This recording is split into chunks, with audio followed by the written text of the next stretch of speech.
Սիրելիներ, բարի երեկո բոլորիդ, ուրեմն այն տեսանյութերը, որոնք որ այսօր ինձ շատ կօգնեն, այսօր իմ բոլոր հարցերիս պատասխանները այս տեսանյութով ստացա, կուզենայի որ բոլորդ էլ լսեիք, շատ յուրահատուկ տեսանյութ է, թե ինչպես կարող ենք հանգիստ եղնենք, երբ խաղաղ եղնենք, երբ որ մեր շուրջը կարծես թե կթվա, թե ամեն բան շատ վատ է, մի հատ յուրահատուկ թեմա էր, ու առավոտը իմ մոտը շատ մեծ տխրություն կար ու զարմանալի կերպով ստացա բոլոր հարցերիս պատասխանները, անպայման բոլորդ լսեք ու նաև եթե կօգնե ձեզի դուք էլ կիսվեք շատերի հետ, հզոր տեսանյութ էր իրականում ու կարծես Աստված կողքիս հետ նստած իմ բոլոր հարցերիս պատասխաններ տվեց, դուք էլ լսեք սիրելիներ: Երբևէ մտածել եք, թե ինչու Հիսուսը կարողանում էր հանգիստ մնալ, երբ շուրջը աշխարհը փլուզվում էր, մտածեք դրա մասին: Բուռն փոթորիկը սպառնում է խորտակել նավակը, աշակերտները խուճապի մեջ վազվզում են այս ու այն կողմ, իսկ այդ ամբողջ քաոսի մեջտեղում Հիսուսը քնած է: Կարող եք պատկերացնել, թե ինչպես կարող է մեկը այդպիսի խաղաղություն ունենալ, երբ ամեն ինչ կարծես կորած է: Ավելին, անարդար մեղադրանքների, դավաճանության, խաչի անտանելի տառապանքների և նույնիսկ մահվան առաջ Հիսուսը մնում էր հանգիստ, հավասարակշռված և հաստատակամ: Ո՞րն էր նրա գաղտնիքը: Ինչպես կարողանում էր նա քաոսը վերածել խաղաղության: Իսկ հիմա պատկերացրեք, որ դուք կարող եք կիրառել այդ նույն դասերը ձեր կյանքում: Պատկերացրեք, թե ինչպես կարող եք հանդիպել ամենօրյա մարտահրավերներին, անհանգստությանը, անորոշությանը, կոնֆլիկտներին, նույն խաղաղությամբ, որ դրսևորում էր Հիսուսը: Արդյոք դա չէր փոխի ամեն ինչ: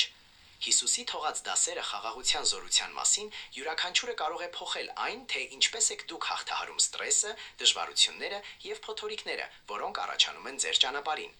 Բայց ուշադրություն, վերջին դասը ամենակարևորն է բոլորից, հենց նա է կապում ամեն ինչը միասին և դուք չեք կարող բաց թողնել այն: Ուստի մնացեք ինձ հետ մինչև վերջ, որովհետև հենց այնտեղ է թաքնված այն պատասխանը, որ դուք փնտրում եք: Առաջին՝ խաղաղությունը փոթորկի մեջտեղում, Հիսուսը քնած նավակում: Պատկերացրեք այդ տեսարանը: Քամին փչում է անհավատալի ուժով, ալիքները լցվում են նավակի մեջ, աշակերտները խուճապի մեջ մտածում են, որ չեն փրկվի, ամեն ինչ կարծես դուրս է եկել վերահսկողությունից, իսկ Հիսուսը քնած է, այո, քնած: Շատերի համար անհնար կլիներ հանգստանալ քաոսի գագաթնակետին, բայց Հիսուսը վստահ էր, որ Աստված վերահսկում է ամեն ինչ: Աշակերտները, հուսահատությունից պատված, արթնացնում են Հիսուսին շտապողաբար: Վարդապետ, միթե քեզ չի հետաքրքրում, որ մենք կորչում ենք: Հիսուսը վեր կենում է, նայում փոթորկին և միայն մեկ խոսքով՝ լռիր, հանգստացիր, բուռն ծովը վերածում է բացարձակ հանգստության: Բայց ահա էությունը, դասը կայանում էր Հիսուսի ներքին խաղաղության մեջ: Մենք հաճախ հայտնվում ենք նույն նավակում, ինչ աշակերտները: Կյանքի փոթորիկները, ֆինանսական խնդիրներ, ընտանեկան ճգնաժամեր, հիվանդությունները հարձակվում են անհավատալի ուժով և մեր առաջին ռեակցիան խուճապն է: Մենք կորցնում ենք վերահսկողությունը և տրվում անհանգստությանը: Բայց Հիսուսը ցույց է տալիս, որ իսկական խաղաղությունը չի կախված հանգամանքներից, այլ մեր սրտի վիճակից: Հիսուսի հարցը աշակերտներին ուղիղ էր. ինչու եք այդքան վախկոտ: Մեզ մարտահրավեր նետելով այլ կերպ նայել վախին և անհանգստությանը: Խաղաղությունը հավատքի ակտ է: Երբ մենք ընտրում ենք վստահել Աստծուն, մենք հայտարարում ենք մեր վստահությունը նրա գերիշխանությանը, նույնիսկ եթե կյանքի ծովը անզսպելի է թվում: Իսկ հիմա ուզում եմ հարցնել քեզ. ի՞նչն է այսօր գողանում քո խաղաղությունը: Ի՞նչն է ստիպում քեզ գիշերները չքնել և հավատալ, որ նավակը շուտով կխորտակվի: Հիսուսը կոչ է անում մեզ գտնել խաղաղություն Նրանում, ճիշտ այնպես, ինչպես նա քնած էր նավակում: Նա մեզ սովորեցնում է հանգստանալ Աստծո մեջ, որովհետև ժամանակին նա կհանգստացնի ցանկացած փոթորիկ: Ինչպիսի պայքար էլ լինի քո կյանքում, հիշիր, Աստված չի կորցնում վերահսկողությունը: Փոթորիկը կարող է մեծ լինել, բայց Աստված, ով քեզ հետ է, ավելի մեծ է: Խաղաղության ընտրությունը վստահության ընտրություն է, իսկ վստահությունը բերում է այն խաղաղություն, որ աշխարհը չի կարող բացատրել: Սա այն խաղաղությունն է, որ առաջարկում է Հիսուսը, նույնիսկ երբ ամեն ինչ շուրջը փլուզվում է: Երկրորդ՝ լռությունը, որ զինաթափում է: Պատկերացրեք, որ կանգնած եք մարդկանց առաջ, ովքեր անարդար մեղադրում են ձեզ, Բնական ռեակցիան պաշտպանվելն է, ապացուցել նրանց սխալ լինելը, գոռալ, որպեսզի բոլորը իմանան ճշմարտությունը։ Հիմա մտածեք Հիսուսի մասին, ով Պիղատոսի դատարանում ընտրեց լռությունը անարդար մեղադրանքների առաջ։ Սա զարմանալի խաղաղության եւ անհամեմատ զորության ակտ էր։ Մատթեոսի ավետարանում Պիղատոսը զարմանում է. «Չես լսում, թե քանիցս եմ վկայում քո դեմ»։ Բայց Հիսուսը չպատասխանեց։ Նա գիտեր, որ իր առաքելությունը չի կախված ուրիշների կարծիքից եւ իսկական արդարությունը կգա Աստծուց։ Հիսուսի լռությունը դատարկ չէր, այլ լի իմաստով։ Լռություն, որ արտահայտում էր վստահություն, խաղաղություն եւ համոզվածություն։ Քանի անգամ ենք մենք հայտնվում նման իրավիճակներում, անարդար դատապարտված, քննադատված կամ սխալ հասկացված։ Մեր առաջին ռեակցիան վիճելն է, հաճախ շարժված զայրույթով կամ հպարտությամբ։ Բայց Հիսուսը մեզ սովորեցնում է, որ լռությունը կարող է լինել ամենազորեղ պատասխանը։ Լռությունը զինաթափող է։ Հիսուսի լռությունը պասիվ չէր, նա չէր անտեսում կատարվողը, բայց ընտրեց չկառավարվել հանգամանքներով։ Իսկ դու ինչպես ես արձագանքում, երբ քեզ անարդար մեղադրում են։ Խաղաղությունը կոչ է անում մեզ հետ քայել եւ հիշել, որ ոչ ամեն մարտահրավեր մերն է։ Որոշ մարտեր Աստծո են։ Այս դասը ստիպում է մեզ մտածել. արդյոք մենք չենք վատնում մեր էներգիան փորձելով արդարանալ, թույլ տալով ուրիշների խոսքերին խլել մեր խաղաղությունը։ Երբ մենք ընտրում ենք վստահել Աստծուն, թույլ տալով, որ նա խոսի մեր փոխարեն, հավատացեք, նա միշտ խոսում է ժամանակին։ Հիսուսի խաղաղությունը մեղադրանքների առաջ մեզ սովորեցնում է, որ մեր խաղաղությունը չի կախված իրավիճակի վերահսկողությունից, այլ վստահությունից, որ Աստված մոտ է մեզ։ Մեզ պետք չէ ոչ ոքի ոչինչ ապացուցել։ Ինչպես Հիսուսը, մենք կարող ենք հաստատուն կանգնել, իմանալով, որ Աստված գիտի ճշմարտությունը։ Ուստի հաջորդ անգամ, երբ ճշմարտ տակ հայտնվես, հիշիր Հիսուսի օրինակը։ Խոր շունչ քաշիր, ընտրիր խաղաղությունը եւ թույլ տուր, որ Աստված դառնա քո պաշտպանությունը։ Երբեմն լռությունը խոսում է ավելի բարձր, քան 1000 խոսքեր։ Երրորդ, խաղաղությունը, որ հոգ է տանում, բարի սամարացին։ Երբևէ անցել ես տարապող մարդու կողքով եւ չես կանգնել չխառնվելու համար։ Այս պատմությունը մեզ մերկացնում է։ Մի հրյա ծեծված, կողոպտված եւ կիսամերթ թողնված էր ճանապարհի եզրին։ Քահանան եւ Ղևթացին տեսան նրան, բայց անցան կողքով։ Նրանք շտապում էին։ Միայն սամարացին, այն մարդը, ումից չէին սպասում այդ տերը, կանգ առավ։ Առաջին դասը ակնհայտ է։ Խաղաղությունը թույլ է տալիս տեսնել։ Մինչ ուրիշները շտապում էին, սամարացին տեսավ այդ մարդուն։ Նա մոտեցավ, վիրակապեց վերքերը եւ ծախսեց իր ժամանակն ու միջոցները փրկելու կյանքը։ Աշխարհում, որտեղ բոլորը ինչ որտեղ են վազում, քանի անգամ է շտապողականությունը խոչընդոտում մեզ տեսնել ուրիշների տառապանքները։ Մենք այնքան խորասուզված ենք մեր խնդիրներում, որ մոռանում ենք շուրջը նայել, բայց բարի սամարացու օրինակը ցույց է տալիս, որ իսկական խաղաղությունը ակտիվ է։ Այն մեզ մղում է կարեկցանքի, նույնիսկ երբ դա անհարմար է կամ զոհողություն է պահանջում։ Այստեղ խաղաղությունը վերածվում է սիրո ակտի։ Սամարացին կարող էր անտեսել իրավիճակը, բայց ընտրեց կանգ առնել։ Նա որոշեց տարբերություն դառնալ։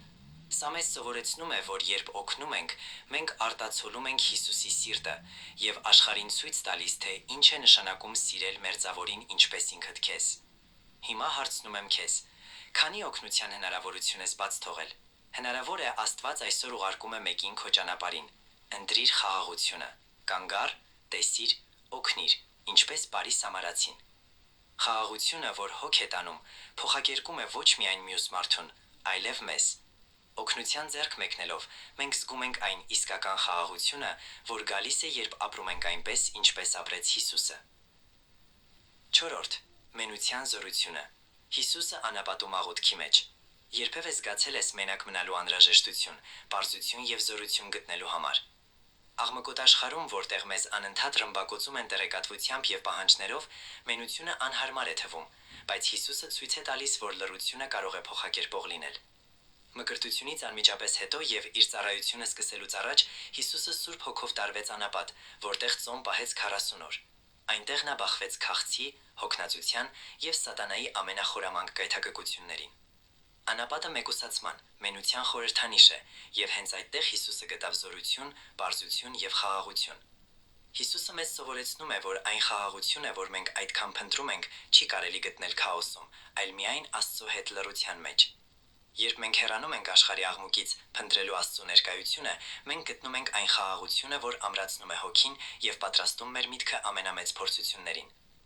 Կայթակղությունները, անմիջական բավարարվածության ձգտումը, զորության եւ աշխարհի ճանաչման ծարավը բոլորում Հիսուսը դիմադրեց խաղաղությամբ եւ վստահությամբ, օգտագործելով Աստծո խոսքը որպես իր զենք։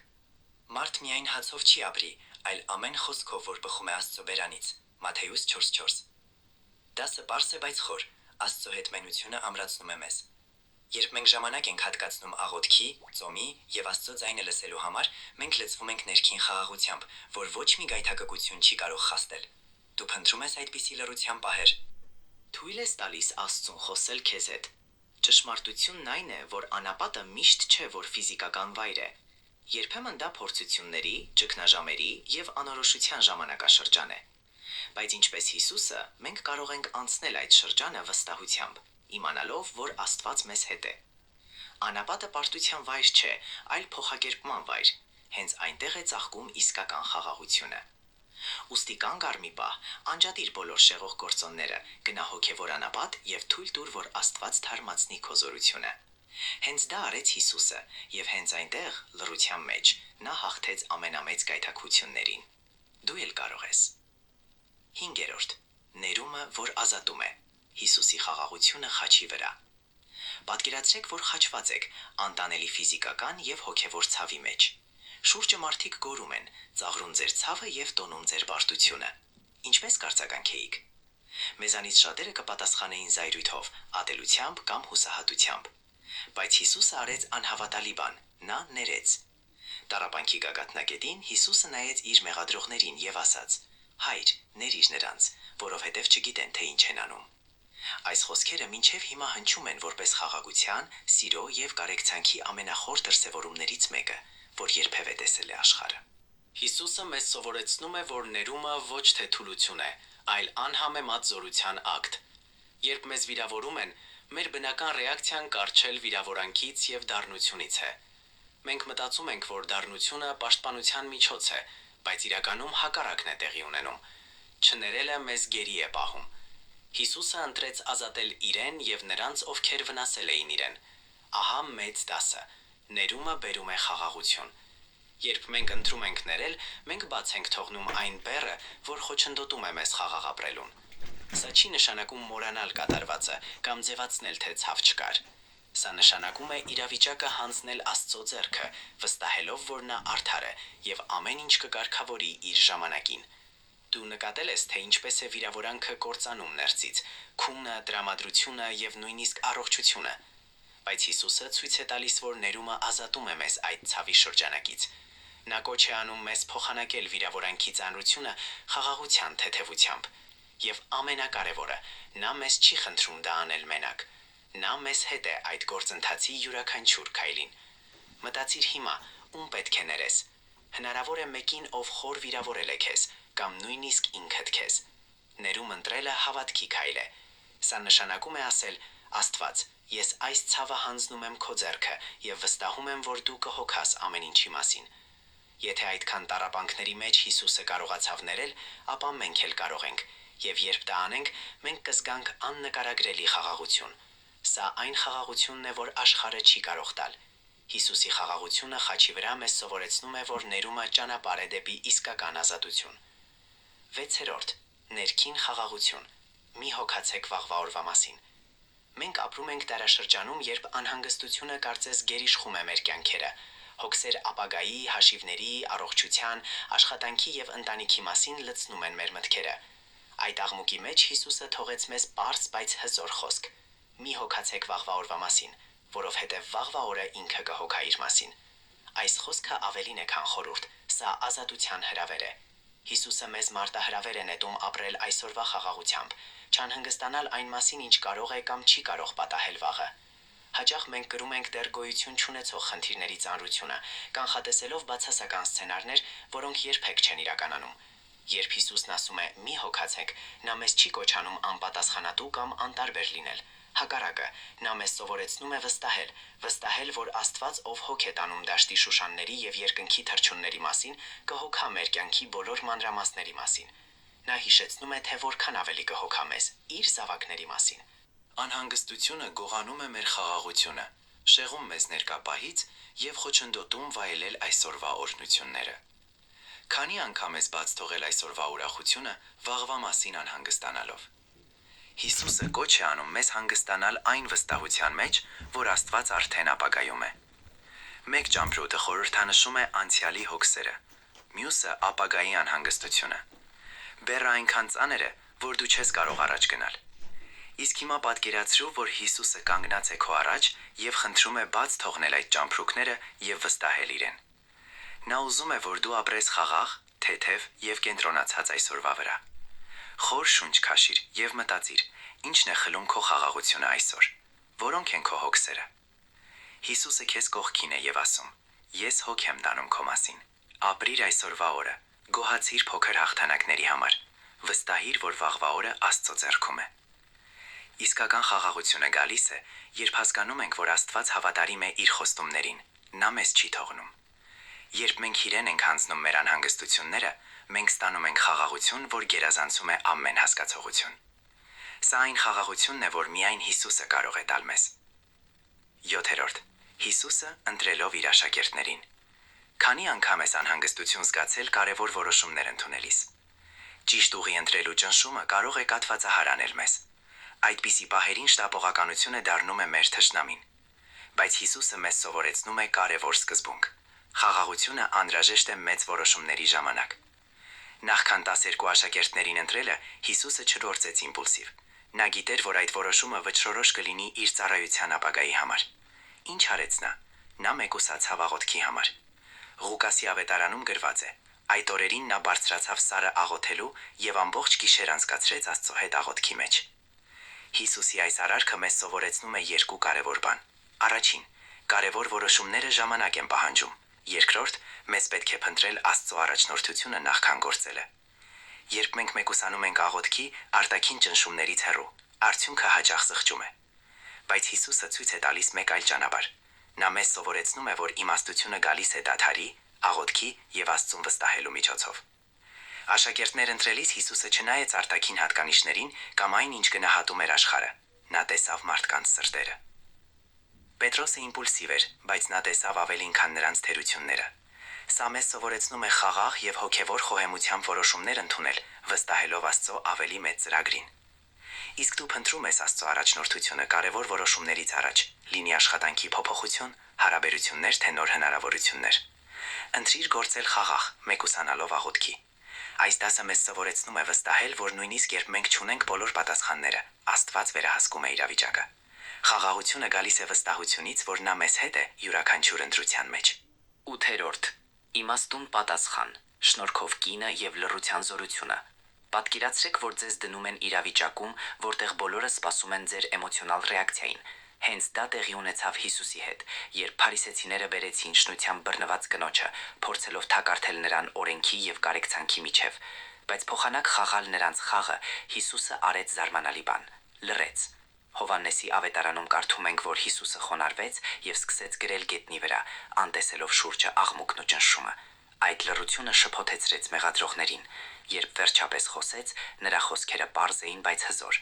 Ով ձեզանից առանց մեղքի է, թող առաջինը քարն էդի նրա վրա։ Հովհաննես 8:7։ Այս դրվագը մեզ սովորեցնում է, որ խաղաղությունը եւ լռությունը անհավատալի զորություն ունեն։ Փոխանակ էմոցիաների ազդեցությամբ արձագանքել Հիսուսը ընտրեց իմաստությունը։ Նա ցույց է տալիս, որ ոչ միշտ է պետք անմիջապես պատասխանել։ Երբեմն դադարը ամենաարդյունավետ պատասխանն է։ Քանի անգամ ենք մենք հայտնվում վեճերի, կոնֆլիկտների կամ սադրանքների մեջ, եւ մեր առաջին ռեակցիան իմպուլսիվ գործելն է։ Մենք պատասխանում ենք զայրույթով, չմտածելով հետևանքների մասին, բայց Հիսուսը մեզ սովորեցնում է իմաստությամբ դադար տալ։ Ավելին, Հիսուսի խաղաղությունը թույլ տվեց նրան տեսնել ավելի հեռու, քան հանգամանքները։ Մինչ փարիսեցիները տեսնում էին միայն կնոջ մեղքը, Հիսուսը տեսավ հոգի, որ փրկության կարիք ուներ։ Հաջորդ անգամ, երբ հայտնվես սադրանքի կամ դժվար իրավիճակում, հիշիր Հիսուսի օրինակը։ Ընտրիր խաղաղությունը, խոր շունչ քաշիր, մտածիր նախքան պատասխանելը եւ ամենակարևորը՝ գործիր իմաստությամբ։ Լռությունը ոչ թե թուլություն է, հակառակը զորության եւ վերահսկողության դրսեւորում։ Հիսուսը ցույց է տալիս, որ խաղաղության օգնությամբ մենք կարող ենք քաոսը վերածել շնորհքի եւ հաշտության հնարավորությանը։ 9. Խաղաղությունը, որ սովորեցնում է Հիսուսը եւ երեխաները։ Հասարակության մեջ, որ գնահատում է միայն մեծ ձեռքբերումները, Հիսուսը արեց զարմանալի բան՝ ուշադրություն դարձրեց երեխաներին։ Երբ աշակերտները փորձում էին հեռացնել նրանց, Հիսուսը ասաց. «Թույլ տվեք երեխաներին եւ մի խոչընդոտեք նրանց գալ ինձ մոտ, որովհետեւ երկնքի արքայությունը նրանց նմաններինն է»։ Այս պարզ բայց խոր ժեստը մեզ սովորեցնում է, որ խաղաղությունը թույլ է տալիս գնահատել այն, ինչ իսկապես կարևոր է։ Պարտավորությունների եւ ճնշումների մեջտեղում քանի անգամ ենք մենք անտեսում փոքր բաները եւ մաքուր, անկեղծ հավատքը, առանց բարդությունների, վստահություն, առանց վախի։ Նա կոչ է անում մեզ կանգ առնել, շուրջը նայել եւ տեսնել պարզ բաների արժեքը, որոնք մեզ շրջապատում են։ Սա հնարավոր է միայն այն ժամանակ, երբ ընտրում ենք ապրել խաղաղ։ Բացի այդ, Հիսուսը մեզ սովորեցնում է, որ Աստծո արքայությունում մեծությունը չի չափվում զորությամբ կամ կարգավիճակով, այլ խոնարհ սրտով, ինչպես երեխայի։ Քանի անգամ ենք մենք այնքան խորասուզված գործողության մեջ, որ մոռանում ենք Հիսուսի խաղաղությունը, երբ նա ընդունում էր երեխաներին։ Այն կոչ է անում մեզ դանդաղեցնել եւ ապրել ներկա պահով։ Գնահատեք գրկախառնությունը, ժպիտը, պարզ զրույցը, հենց այդ բահերն են իսկական արժեք ունեն։ Ուստի կանգ առ մի պահ եւ մտածիր, գնահատում ես կյանքիդ փոքր բաները, խնամում ես մաքուր եւ վստահող սիրտ ինչպես երեխայի։ Հիսուսը կոչ է անում մեզ նորից բացահայտել պարզության գեղեցկությունը եւ ապրել այն խաղաղությամբ, որ բերում է իսկական ուրախություն։ Խաղաղությունը մեզ սովորեցնում է սիրով նայել շրջապատող մարդկանց եւ Աստծուն գտնել ամենապարզ պահերում։ 10-րդ Աստվածային համբերություն, Հիսուսը եւ անկատար աշակերտները։ Պատկերացրեք, որ ղեկավարում եք մարդկանց խումբ, ովքեր հաճախ չեն հասկանում ձեր խոսքերը, սխալներ են գործում եւ նույնիսկ կասկածում են ձեզ։ Սա Հիսուսի իրականությունն էր իր աշակերտների հետ։ Նրանք սովորական մարդիկ էին, լի թերություններով, կասկածներով եւ սահմանափակումներով։ Այնուամենայնիվ, Հիսուսը դրսևորեց անսասան համբերություն, առաջնորդելով նրանց։ Փիլիպոսի հետ զրույցում շատ տարիներ միասին լինելուց հետո նա դեռ չէր հասկանում, թե ով է կանգնած իր առաջ։ Փիլիպոսն ասաց. «Տեր, ցույց տուր մեզ Հորը եւ բավական է մեզ»։ Հիսուսի պատասխանը լի էր խաղաղությամբ եւ համբերությամբ։ Այդքան ժամանակ եմ ձեզ հետ եւ դու ինձ չես ճանաչում, Փիլիպոս։ Հիսուսը կարող էր հուսահատվել կամ հրաժարվել, բայց նա խնդրեց սիրով սովորեցնել։ Քանի անգամ ենք մենք կորցնում համբերությունը շրջապատողների հետ, լինի աշխատավայրում, ընտանիքում, թե նույնիսկ ինքներս մեզ հետ։ Մենք ուզում ենք արագ արդյունքներ եւ անմիջական փոփոխություններ, բայց Հիսուսը մեզ սովորեցնում է, որ փոքակերպումը գործընթաց է եւ համբերությունը սիրո պտուղ է։ Հիսուսը գիտեր, որ աշակերտները անմիջապես կատարյալ չեն դառնա։ Պետրոսը ուրացավ նրան, Թովմասը կասկածեց հարությանը, Հուդան դավաճանեց։ Այնուամենայնիվ Հիսուսը մնաց խաղաղ, առաջնորդելով նրանց իմաստությամբ եւ ողորմությամբ։ Դասը ակնհայտ է։ Խաղաղությունը գալիս է, երբ հասկանում ենք, որ աճը ժամանակ է պահանջում։ Իսկ դու համբերատար ես շրջապատողների նկատմամբ։ Հիշիր, որ ինչպես Հիսուսը համբերատար էր աշակերտների հետ, այնպես էլ համբերատար է քեզ հետ։ Մենք բոլորս փոքակերպման գործընթացում ենք։ Մի հանձնվիր ոչ մարդկանց, ոչ ինքդ քեզ։ Երբ ընտրում ենք խաղաղություն եւ համբերություն, մենք արտացոլում ենք Քրիստոսի սերը։ Սա չի նշանակում անտեսել սխալները, այլ ուղղել դրանք իմաստությամբ եւ մեղմությամբ։ Համբերությունը բերում է խաղաղություն եւ փոքակերպում հարաբերությունները։ Ուստի հետևիր Հիսուսի օրինակին։ Զարգացրու համբերություն քո կյանքում, իմանալով, որ Աստված աշխատում է մեզանից յուրաքանչյուրի մեջ, նույնիսկ երբ արդյունքները անմիջապես տեսանելի չեն։ 11-րդ Խաղաղարարները։ Իսկական խաղաղությունը ծնվում է խաղաղության մեջ։ Աշխարհում, որտեղ կոնֆլիկտները ամենուրեք են, խաղաղարար լինելը զորության ամենամեծ դրսևորումներից մեկն է։ Հիսուսը մեզ սովորեցնում է դրան Նագորնայի քարոզում։ Երանի խաղաղարարներին, որովհետև նրանք Աստծո որդիներ կկոչվեն։ Խաղաղարար լինելը չի նշանակում խուսափել կոնֆլիկտներից ցանկացած գնով, այլ խաղաղություն եւ հաշտություն բերել այնտեղ, որտեղ գերիշխում է պառակտումը։ Սա նշանակում է ունենալ իմաստություն, լսել նախքան խոսելը եւ գործել սիրով։ Հենց այդպես էր գործում Հիսուսը, լարված իրավիճակները վերածելով բժշկության պահերի։ Երբ աշակերտները վիճում էին, թե ով է ավելի մեծ Աստծո արքայությունում, Հիսուսը խաղաղություն բերեց այդ զրույցին, հանգիստ բացատրելով, որ իսկական մեծությունը ծառայության մեջ է։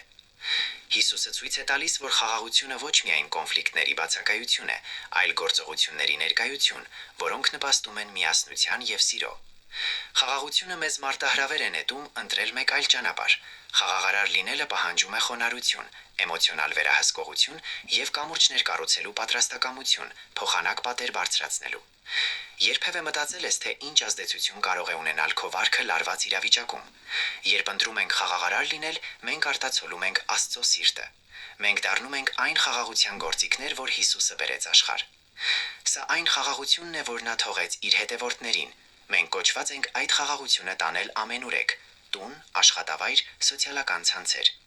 Մեր յուրաքանչյուր ընտրությունը կարող է դառնալ հաշտության հնարավորություն։ Ուստի ընտրիր խաղաղարար լինել։ Թող Հիսուսի խաղաղությունը առաջնորդի քո խոսքերն ու արարքները, որովհետև երանի խաղաղարարներին, որովհետև նրանք արտացոլում են Աստծո իսկական բնավորությունը։ 12. Խոստումը թեթևացման։ Եկեք ինձ մոտ։ Սիրելիներ, ուրեմն սկաններ, ինչ որ կուզենայի ցեզի ներկայացնեի, մեկնությունների մեջ Меня зовут Ральф Берлин Йенсен. մեկնությունների մեջ պարտադիր գրեք, թե այս թեման հատկապես ում համար էր ու ում էլ օգտակար եղավ։ Սկանը սիրելիներ, լավ մնացեք, շատ վկայություններ ես ցեզի կտեղադրեմ, որովհետև մի Տերը ամեն մեկի շատ խորությամբ սկսեգը մաքրել, շատ խորությամբ արթնություն կբերե բոլորիս վրա, բոլոր եկեղեցիների վրա։ Ուղղակի հետևեք ու ոչ մենակ լսեք, այլ կիրառեք, որպեսզի ձեր կյանքերի մեջ փոփոխություններ կա։